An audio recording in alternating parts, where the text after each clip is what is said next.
এই মুহূর্তে আমি দাঁড়িয়ে আছি মির্জাপুর গোরাইর যে আপনারা দেখতে পাচ্ছেন যে একটা ওভারব্রিজ রয়েছে, সেই ওভারব্রিজের সামনে মূলত দাঁড়িয়েছি। ব্রিজটি বিশ্ব রোড অতিক্রম করার জন্য লোহা দ্বারা নির্মিত ওভারব্রিজ, সেই ওভারব্রিজের সামনে আমি উপস্থিত হয়েছি। এখানে একজন বাচ্চা ছেলেকে দেখতে পাচ্ছেন। সেই বাচ্চা ছেলে কিন্তু আপনারা জানেন যে প্রতিদিন চা বিক্রি করে থাকে, চমৎকার চা বানিয়ে থাকে। তার চা যদি আপনারা খান তাহলে সবাই আনন্দ পাবেন, মানে চাকে উপভোগ করতে পারবেন। এত চমৎকার, এত স্বাদ করে চা বানান। হ্যাঁ, সেই চা বিক্রেতা যে ছেলেটি, সেই ছেলেটির সাথে আমরা এখন একটু কথা বলবো। আচ্ছা বন্ধু, তোমার নাম? তোমার নামটা কি? রাসেল। তুমি কোন ক্লাসে পড়ো? হ্যাঁ, ওয়ানে। তুমি লেখাপড়া চালিয়ে যাচ্ছ তো? লেখাপড়া করছো? স্কুলে যাও না? প্রতিদিন স্কুলে যাও না? যাওয়া হয় না? কেন স্কুলে যাওয়া হয় না? চা বিক্রি করার কারণে কিন্তু তুমি ক্লাস ঠিক মতো করতে পারছো না, তাই না? সময় পাচ্ছ না। হ্যাঁ, তাহলে ভালো ছাত্র হবে কেমনে? হ্যাঁ, প্রতিদিন ক্লাস করতে হবে। নিয়মিত ক্লাস করলে তুমি ভালো ছাত্র হতে পারবা, ভবিষ্যতে ভালো চাকরি করতে পারবা।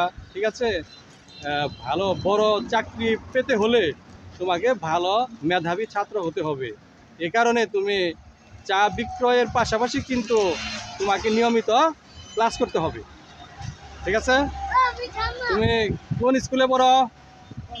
হ্যাঁ, না, কোন স্কুলের নাম কি? প্রাইমারি স্কুলের নামটা কি? স্কুলের নামটা তো ভালো করে বলতে পারছো না। ঠিক আছে, তুমি যে প্রাইমারি স্কুলে পড়ো সেই স্কুলের নামটা কি? নাম জানো না? তাহলে তুমি স্যারকে বলবে, হ্যাঁ, ক্লাস করার সময় যে স্যার, আমি যে স্কুলে পড়ি এই স্কুলের নামটা কি, ওইটা আমাকে জানতে হবে, কারণ অনেকে জানতে চায়। ঠিক আছে? আর অল্প বয়সে চা বিক্রি করলে কিন্তু তোমার লেখাপড়া হবে না, লেখাপড়ার ব্যাঘাত ঘটবে। ঠিক আছে? তোমার বাবা মাকে বলবে যে প্রতিদিন চা বিক্রি করলে আমি ভালো ছাত্র হব কি করে। ঠিক আছে?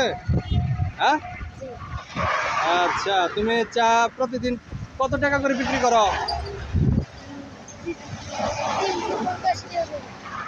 মানে সারাদিনে 350 টাকা ইনকাম করো, ঠিক না?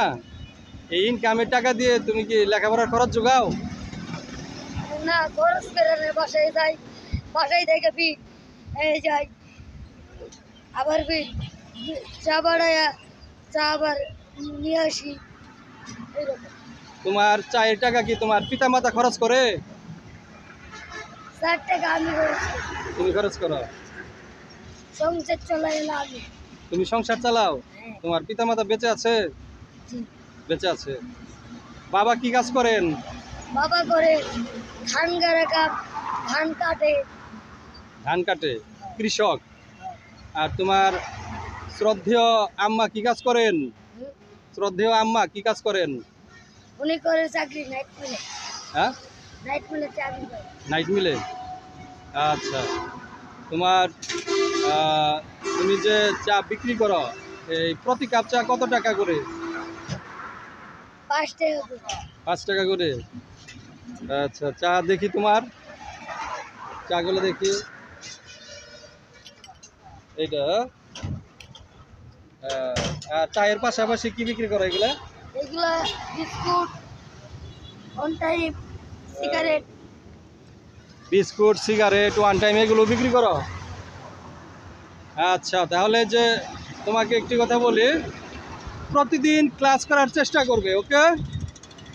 হ্যাঁ, রেগুলার প্রতিদিন ক্লাস করবে। প্রতিদিন স্কুলে যেতে ইচ্ছে করে না? ইচ্ছে করে? ভালো ছাত্র হতে ইচ্ছে করে? হ্যাঁ, আচ্ছা, ধন্যবাদ। তোমার নামটা যেন কি? রাসেল। রাসেল, তুমি ভালো থাকো, তুমি ভবিষ্যতে আরো অনেক বড় হও, এই প্রত্যাশা রেখে আমি বিদায় জানাচ্ছি। এম ইকবাল, সাংবাদিক, চ্যানেল টাঙ্গাইল। ধন্যবাদ।